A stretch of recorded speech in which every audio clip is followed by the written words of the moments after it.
During the Dark Ages, there was once an account by a Frenchman who came across a covenant of nuns who would all just seemingly meow. According to the people of the town, it began with just one nun and then quickly grew to the entire covenant.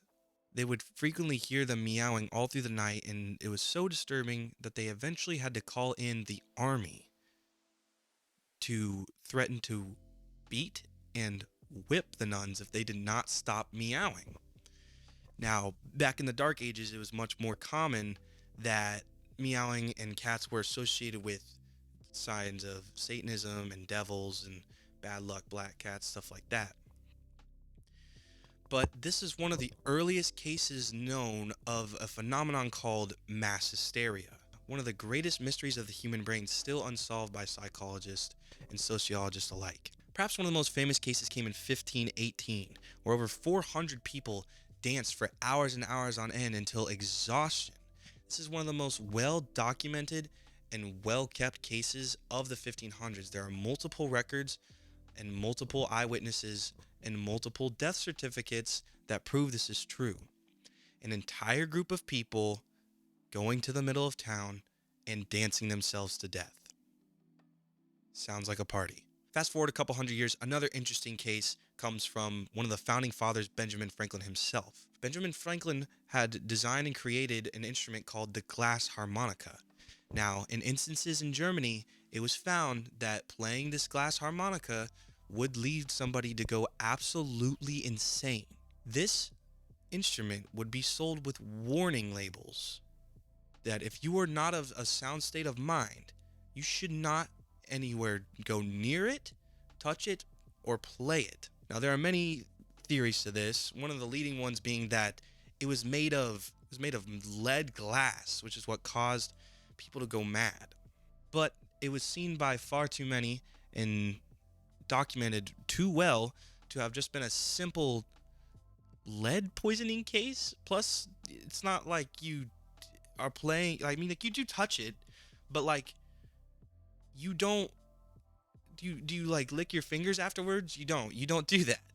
You play it and then you go home. Lead poisoning is not just through skin contact. It would have to be, ingesting lead, which they didn't. By far, the number one most shared mass hysteria delusion of multiple people in one space in one time would have to be what's known as the miracle of the sun. 3 children who claimed to be prophets had seen visions of what they described as the woman of the rosary, which in Christianity is known as Mother Mary, the mother of Jesus Christ. And it got to such a point to where on October 13th, 1917, as little as 40,000 and as many as 100,000 people had gathered in the town of Fatima, Portugal, to stare at the sun, as the prophecy had been that Mary would appear and perform miracles and that it would signify the end of the war. The accounts of this day ranged from seeing absolutely nothing to seeing the sun completely transform and change colors, emitting blues and greens, and then suddenly zooming towards Earth, and just to eventually zigzag its way back into the cosmos. There are there's pictures, and it was said to be a rainy day until the sun came through and the miracles were performed. A couple excerpts read, "The sun, at one moment surrounded with scarlet flame, at another, I can't read that word. Aureoled?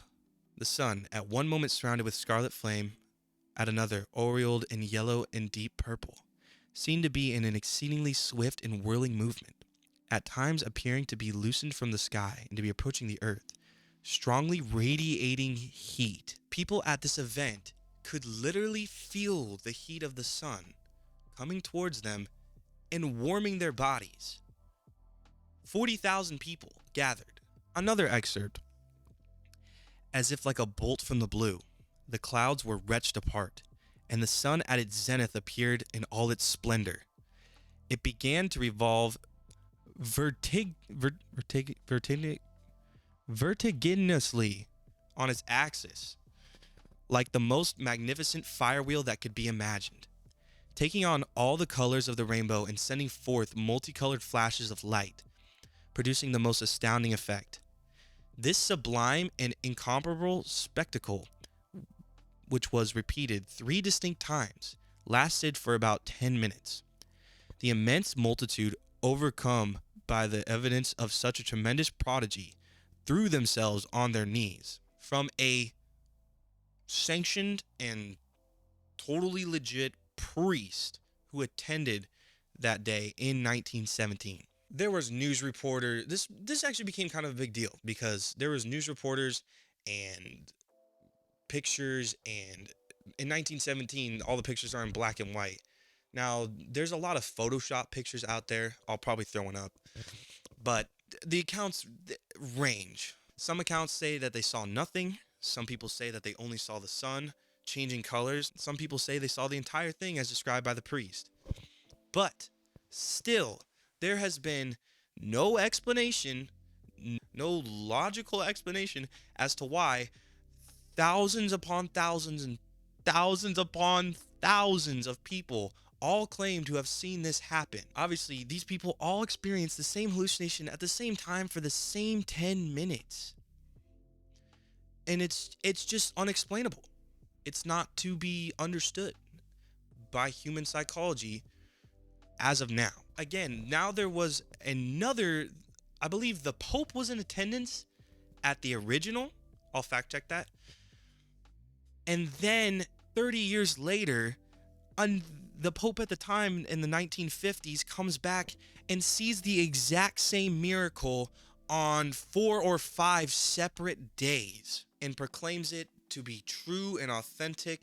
And then in 2017, Pope Francis has ordained this miracle as being legit and true, which means we now have 3 popes who have all said that they all saw the, well, not that they all saw, but that it's true that there was a miracle performed in Fatima, Portugal, where the sun flew into the earth, heated them up in a blaze of Orson Welles in the War of the Worlds. Now, back in 1938, radio was popping off, and what they did is they would play audio dramas of Orson Welles' book, who he himself read, and they had multiple readers for it. Now, they broadcasted this through the radio in a small town called Quito, located in Ecuador. In 1949, 10 years after the radio station, it was played to the people of Ecuador, and thousands of people had attempted to escape Martian invasion, Martian gas raids. A mob had set fire to a radio station, killing 15 people. Now, there was no cops around because they were all busy at the edge of town waiting for the aliens, which is just amazing. Somebody call the fire department. There's about like 10 to 15 cases of mass hysteria per like decade. Now, in the 90s, mass hysteria, it got a little less fun because in the definition of mass hysteria, it also seems to deign that seizures and illnesses are all of mass hysteria. So there are multiple cases where 50 plus people would all suffer twitching and seizures at the same time. One of the most famous cases, which is probably still fresh in public knowledge, is the Porygon episode of the Pokemon anime series, in which flashing red and blue lights were shown to a number of Japanese kids, and they all sadly suffered seizures. Just going further to prove that mass hysteria is not just it's not just a concept, it has real medical implications, and we still have no idea as to why this happens. One more case is the monkey men of Delhi. People who saw these monkey men were so afraid of them that in their attempts to escape, they would throw themselves off of buildings and down stairwells to their death. in fear of the monkey men. Kind of sounds like a Goosebumps episode, but yeah. One of the most recent cases of mass hysteria, and what a lot of people associate it with, is a mass fear of the people. And no better example of that than the 2016 clown sightings. Most of the viewers here will have probably been around for that, and it kind of felt like it was a now a lot of people probably remember this, as the clowns would stalk around schools and in the woods and just kind of look at you until they would start running at you, and you would see all these viral videos and stuff. It wasn't nearly as bad as media probably portrayed it, but I remember personally going to school and being afraid, like staring out the window at the tree line and waiting for Bobo the clown to step out, like it's my snail that's gonna, if it touches me, it kills me. And with all that said, mass hysteria is just so interesting to me personally, because it's the greatest mystery of the human brain that still remains unsolved. Mass groups of people will randomly start meowing until they are forced to stop with threat of physical violence. 40,000 attendees can all see that the sun transforms and emits light, and it's documented, and people have been there and people went back there, experienced the same thing. It's such an interesting concept that is outside of our human understanding. And that's why mass hysteria is truly the last greatest mystery of the human mind. Thank you for watching. This is one of my first videos. I hope you guys enjoyed. If you've ever experienced something like that, if you remember the clown sightings of 2016, go ahead, drop a comment, click the buttons, do all that good stuff. Love you, bye.